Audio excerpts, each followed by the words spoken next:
बेटा good morning of you.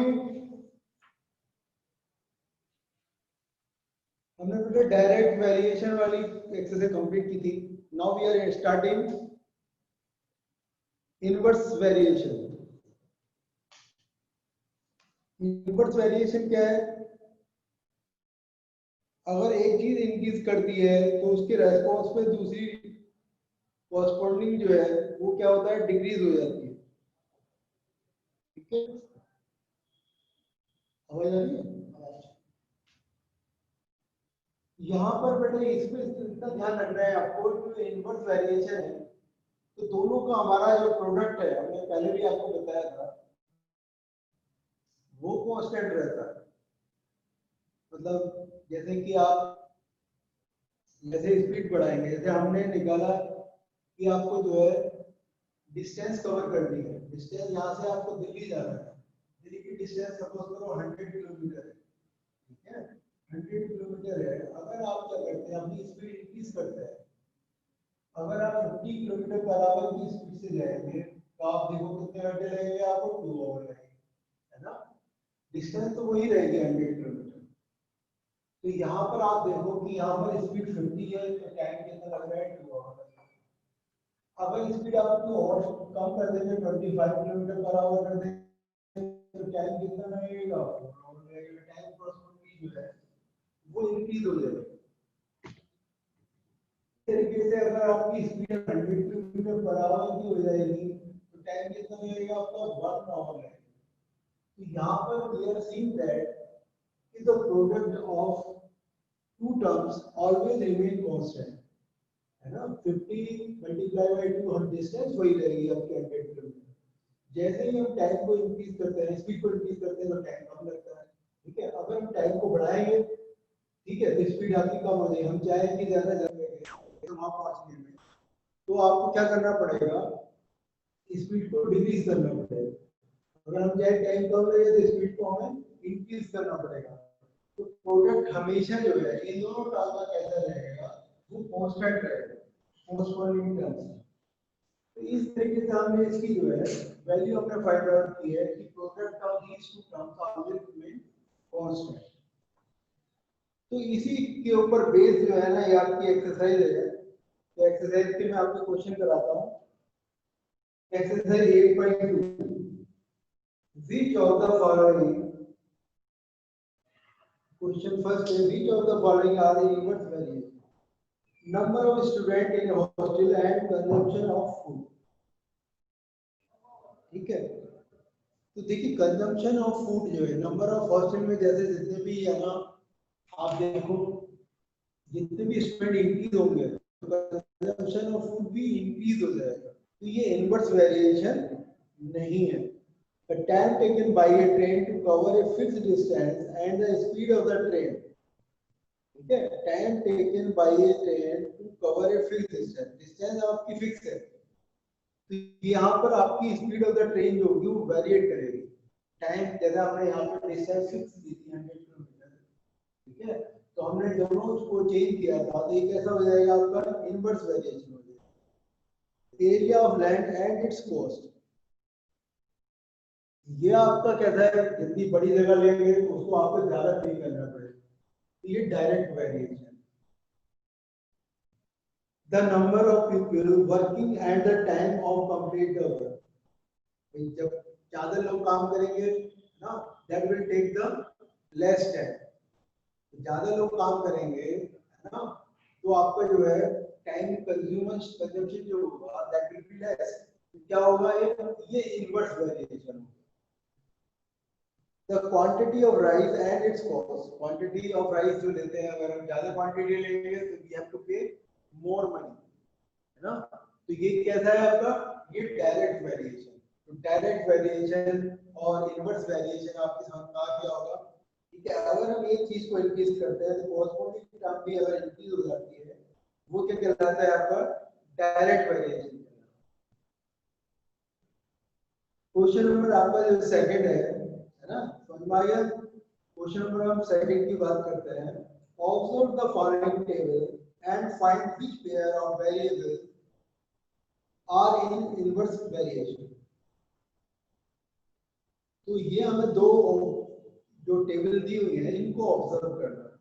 Inverse variation में हमने बताया आपको कि जो दो टर्म है, ठीक है, तो उनका जो प्रोडक्ट है, जो हम कॉरस्पॉन्डिंग टर्म ले रहे हैं एक्स और वाई, उनका जो प्रोडक्ट है वो दैट विल बी कांस्टेंट। अगर ये कांस्टेंट रहता है तो हम क्या कहेंगे, ये इनवर्स वेरिएशन। अगर कांस्टेंट नहीं रहता है तो हम उसको इनवर्स वेरिएशन में हम नहीं लेंगे। तो देखो आप जो टेबल दी हुई है, टेबल में बना लेता हूं यहाँ पर दो टेबल है।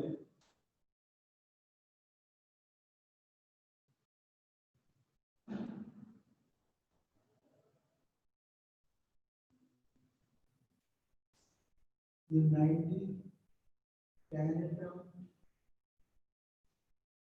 60 15 45 20 और 30 एक टर्म और है 20 और 40।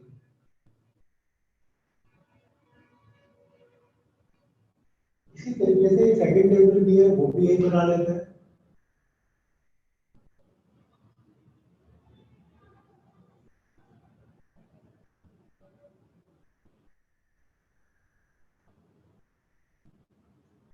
सेवेंटी फाइव है,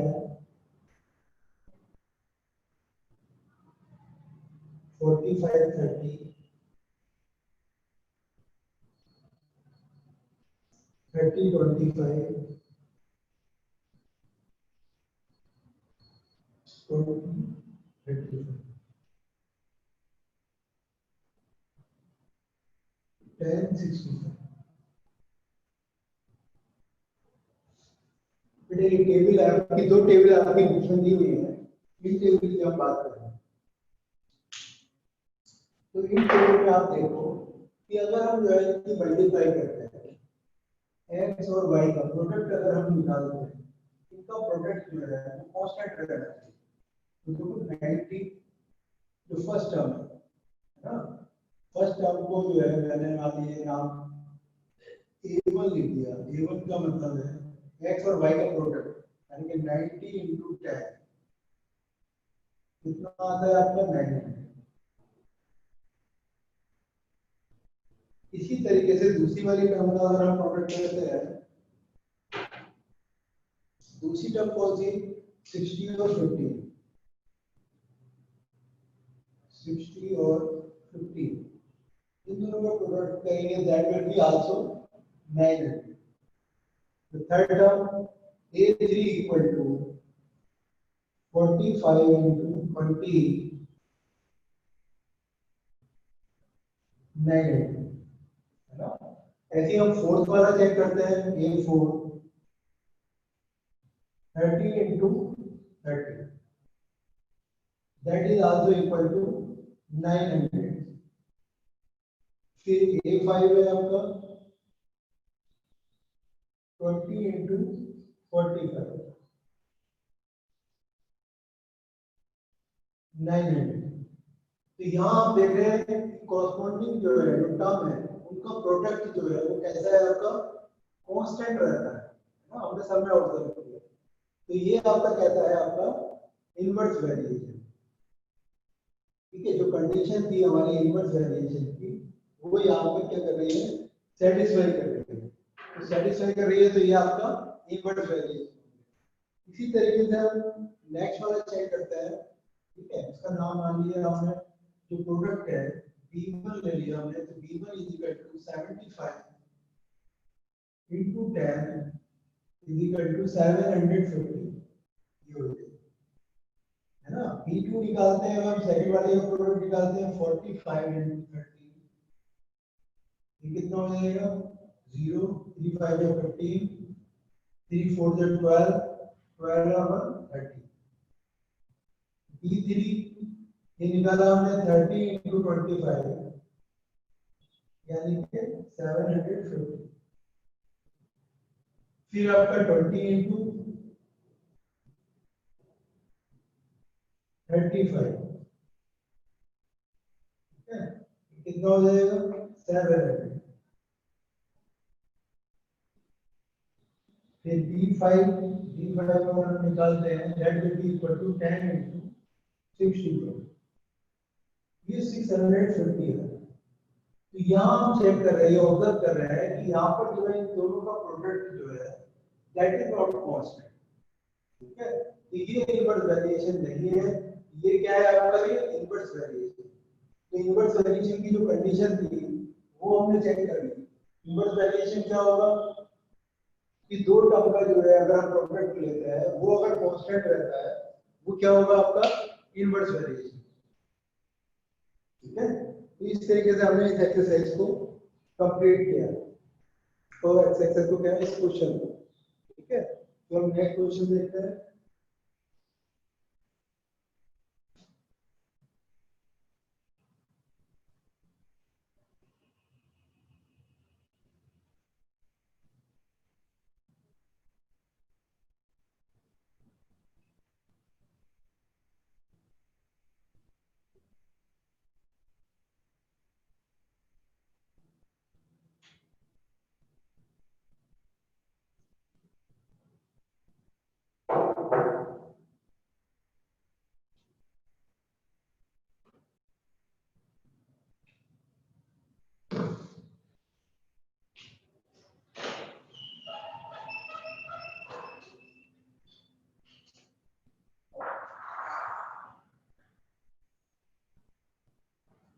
It is third question है, under the condition that the temperature remains constant, ठीक है, the volume of a gas is inversely proportional to its pressure. If the volume of a gas is 630 cubic meter, ना volume दिया हुआ है तो 630 cubic centimetre at a pressure of, यहाँ पे pressure है, प्रेशर कितना है आपका 360 millimeter of mercury. Then what will be the pressure of the gas if its volume is 720 cubic centimeter at the same temperature?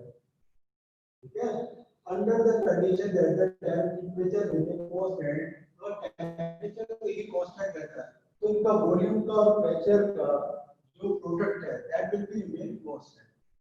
तो उसी कंडीशन से जो अभी हमने आपको फॉर्मूला बताया कि ये आपका क्या है इनवर्स वेरिएशन है। इनवर्स वेरिएशन कैसे, अब आप देखो वॉल्यूम का है ना, कहते हैं आप बैलून है, बैलून के अंदर या किसी चीज के अंदर आप अटैच करोगे तो कम स्पेस लेगा, है ना, तो वॉल्यूम कम हो जाएगा। जैसे हम प्रेशर बढ़ाएंगे, ठीक है, तो वो स्पेस कम ऑक्यूपाई करेगा। और जैसे हम उसको एक्सपेंड कर लेंगे, जैसे छोटी सी गैस आप देखो छोटी से बोतल में है, अगर हम उसको ओपन कर देंगे यानी कि प्रेशर रिड्यूस कर देंगे तो पूरे जो है रूम में, है ना, पूरी स्पेस को वो कवर कर लेता है, वॉल्यूम उसका एक्सपेंड हो जाता है। प्रेशर का होने पर वॉल्यूम इंक्रीज करता है, इनका प्रोडक्ट हमेशा क्या रहेगा that will be remain constant at the same time. तो इसी हिसाब से यही हम प्रोसेस यूज करते हैं। तो V1 P1 आप कैसे आप लिख सकते हो, दो चीजें हैं, V1 P1 बराबर होगा, it will be equal to V2, है ना, ठीक है। यानी कि V1 P1 का मतलब इन दोनों का product that will be equal to this. Volume अगर हम ले रहे हैं 630, तो 630 into pressure is 360, that will be equal to V2 means 720 into P2 कितना है आपका, P2 आपके P2 की वैल्यू अगर आप x ले रहे हैं तो अगर P2 इधर रख देंगे तब भी कोई प्रॉब्लम नहीं है, P2 की भी कोई दिक्कत नहीं है, ठीक है। इस तरीके से आप इसको सिंपलीफाई करना रहेगा। सिंपलीफाई करने के लिए आप x की वैल्यू कैलकुलेट कर सकते हैं। तो x की वैल्यू कैलकुलेट करने के लिए आप क्या लिखोगे, 630 into 360 divided by 720 equal to x। यानी कि हमने क्या किया है, पहले से जो है वॉल्यूम बढ़ गया है तो प्रेशर क्या होगा, रिड्यूस हो जाएगा। रिड्यूस होकर कितना हो जाएगा, 3360 टू द 720 हो गया। इसको हमने डिवाइड कर दिया, यहाँ पर 2 आ गया, तो 630 divided by 2 equal to x। अगर हम इसे 2 से डिवाइड करते हैं, 2 3 या 6, 2 1 या 2, 2 5 या 10, यानी कि प्रेशर अब क्या हो जाएगा, डिक्रीज होकर 315 हो जाएगा। प्रेशर को हमने डिक्रीज कर दिया, दैट विल बी 315। तो इस क्वेश्चन को जो है हमने इस तरीके से सॉल्व किया। देखो तो गिवन कंडीशन थी, कुछ ऐसा नहीं किया है हमने जो डिफरेंट हो। तो क्वेश्चन नंबर सेकंड में क्या था, हमने प्रोडक्ट को कांस्टेंट रखा है ना। देखो क्वेश्चन में क्या दिया हुआ है, जो चीज गिवन है उसको हमने इस तरीके से लिख लिया ताकि हमें क्लियरली नजर आए। एक वॉल्यूम है और एक प्रेशर है। प्रेशर का सिंबल हमने पी ले लिया, वॉल्यूम को फर्स्ट लेटर बी ले लिया, है ना, प्रेशर को पी ले लिया, और इनका प्रोडक्ट को हमने कांस्टेंट रखा है ना। ये प्रोडक्ट आपका कांस्टेंट रहेगा, इस हिसाब से हमने इसको कैलकुलेट किया। ठीक है, तो सारे क्वेश्चन लगभग मेथड लगभग सभी क्वेश्चन का सेम मेथड ही एक जैसा ही है। ठीक है, आपकी समझ में आ जाए इसलिए मैं अभी क्वेश्चन बताने की कोशिश करता हूँ। आप खुद सकते हो वैसे, बस इतना ही काफी है आपको बताने के लिए जितना मैंने बताया।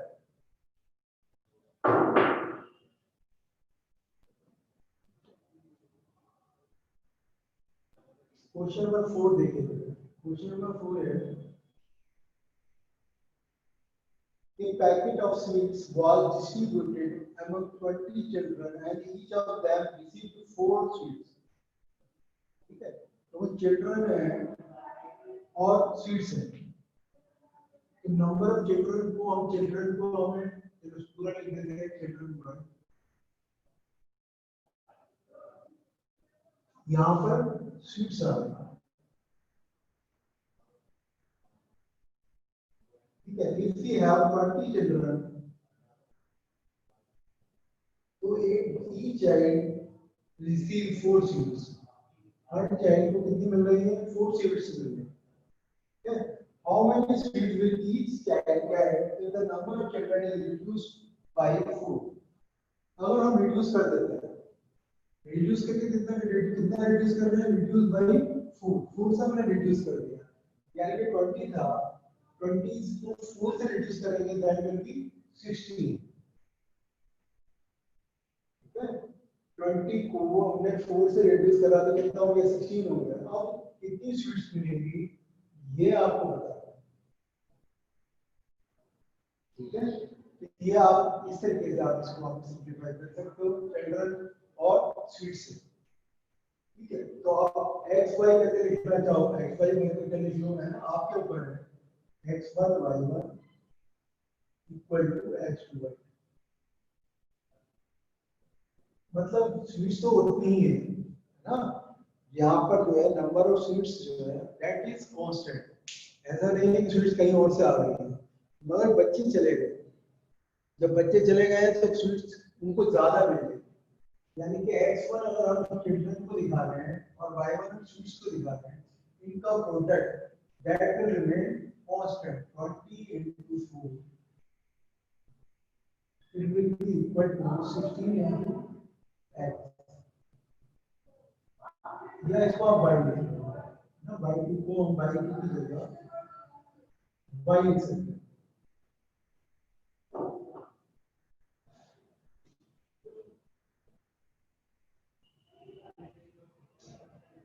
तो 20 into 4 divided by 16 equal to 1। 4 4 जा 16, 4 5 जा 20, यानी कि each child will get 5 seeds। Her child को कितनी सीट्स मिलेंगी, 5 सीट्स मिलेंगी। ठीक है,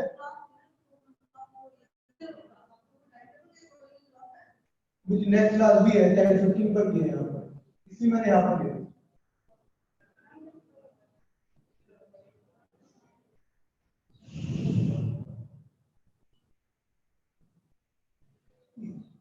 क्वेश्चन नंबर फिर बेटे इसी तरीके से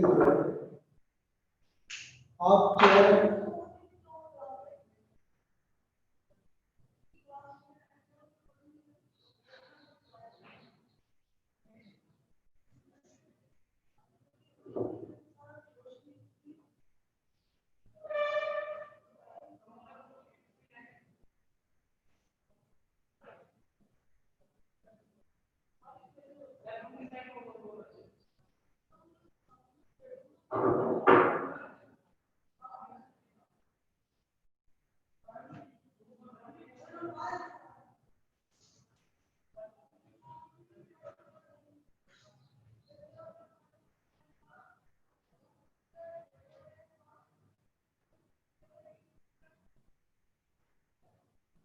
फिफ्थ क्वेश्चन में सेम इसी तरह फिफ्थ क्वेश्चन है Pooja has enough money to buy 36 oranges at the rate of 4.50 per orange. How many oranges she can buy if the price of the each orange is increased by 90%? मतलब ये है Pooja has enough money to buy 36 oranges at the rate of 4.50. ठीक है?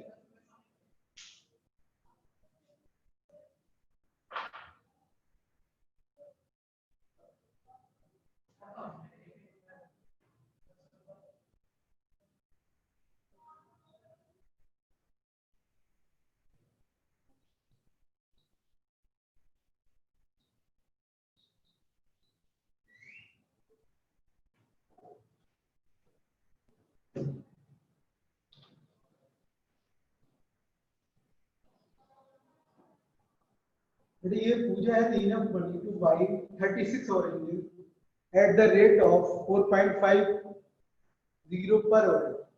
है ना इसका orange का जो प्राइस दिया हुआ है पर ओरेंज दैट इज 4.5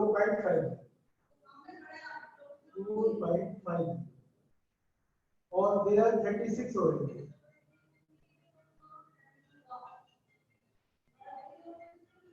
36 oranges है ना तो उसका प्राइस जो है how many oranges she can buy if the price of each orange is increased by 90 पैसे. अगर हम इसका प्राइस इंक्रीज कर देते हैं 90 पैसे तो प्राइस अगर इंक्रीज हो जाएगा तो हमारे पास जो मनी है उस मनी से हम जो number of oranges we can not buy same है ना cost if increases the number of oranges definitely will be decrease. जिससे आपके पास जो मनी है that is fixed है ना that is if you have the limited amount you cannot buy if the cost is increased. ठीक है तो यहाँ पर सपोज करिए जो 90 पैसे इंक्रीज करती है 90 पैसे अगर we place the increase in this cost that will be 5 rupees 40 पैसे. अब एक ऑरेंज की जो कॉस्ट है वो 5 rupees 40 पैसे हो जाती है तो number of oranges definitely that will be decrease है ना भाई अगर कॉस्ट बढ़ जाती है तो हमारे पास जो है जो हम जो बाई कर रहे हैं ऑरेंजेस वो थोड़ी हमें कम बाई करनी पड़ेगी तो उनका मगर प्रोडक्ट हमेशा कैसा रहेगा कांस्टेंट रहेगा because it is A inverse variation. तो ये वही रूल जो हमने रूल अभी तक जो हमने अप्लाई किया है सेम हम अगर अप्लाई करते हैं x1 y1 equal to x2 y2. ठीक है यहाँ पर x1 कितना है आपका 36 into 4.50 equal to x into 5.40. ठीक है अब इनका जो है कांस्टेंट रहेगा प्रोडक्ट तो इसके हमें अब ये फाइंड आउट करना है कि आप कितनी ऑरेंजेस हम बाई कर सकते हैं तो you have to simplify this one 36 into 4.50 divided by 5.40 equal to x.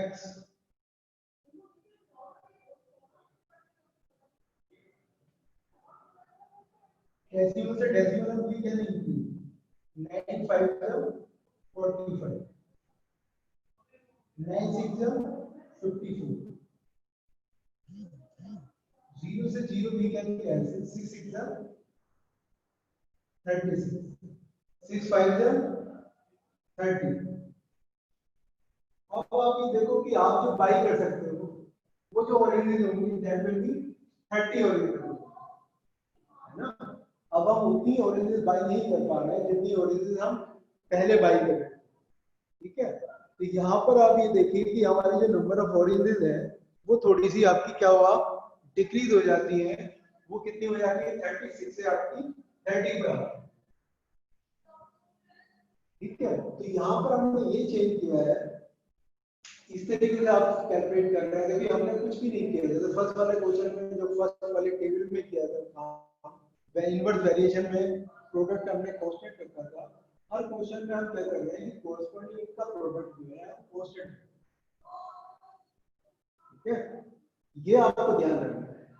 इनका जो है आपको डायरेक्ट वेरिएशन में क्या होता था, क्या आप ये रेशियो ले लेते थे या ये रेशियो ले लेते थे, उसका कोई फर्क नहीं पड़ता। बस इनवर्स वेरिएशन में आपको कोरस्पोंडिंग टर्म का प्रोडक्ट आपको ये कांस्टेंट है, ठीक है, इससे हमारी एक्स की वैल्यू आ रही है वो 30 हो रही है, तो नंबर ऑफ ऑरेंज। अब उन्होंने क्वेश्चन क्या किया है, क्वेश्चन है आपका how many oranges he can buy if the price of each orange is increased by 90 पैसे। अगर हम 90 पैसे से इनको इंक्रीज करते हैं तो जो number of oranges he can buy 30 हो, बस ये समझता है, कोई दिक्कत नहीं होनी चाहिए, सारे क्वेश्चन में सेम यही मेथड अपना अप्लाई करते हैं।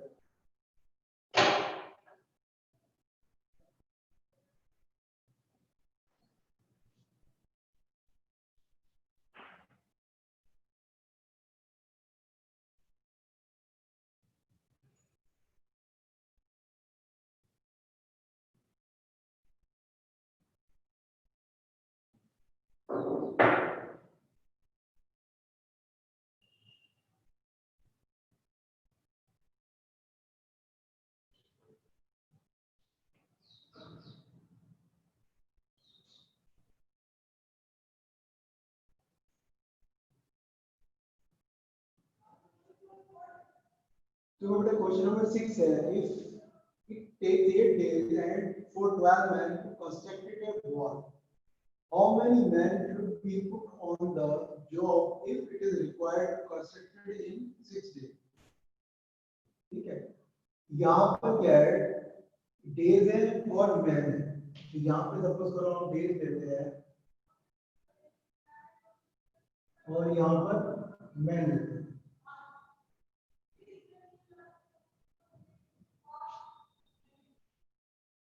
तो क्वेश्चन में गिवन है 8 डेज 12,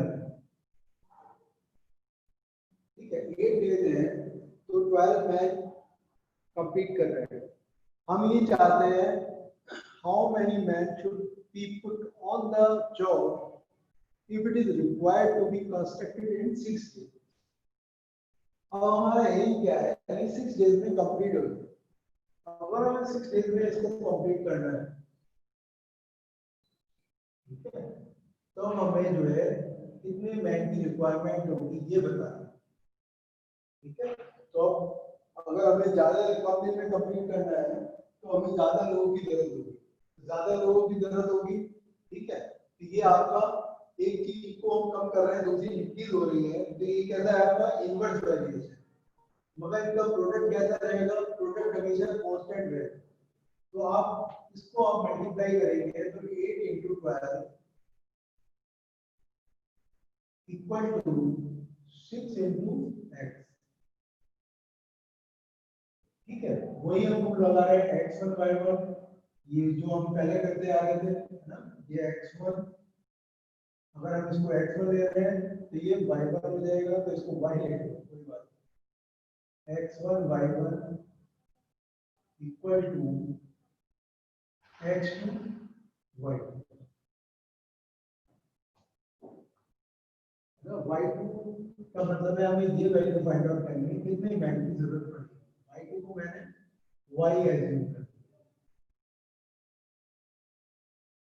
तो ये हो गया आपका 8 into 16, 8 into 12 divided by 6 equal to y, 6 2 जा 12, 2 8 जा 16, तो y is equal to कितना हो गया 16।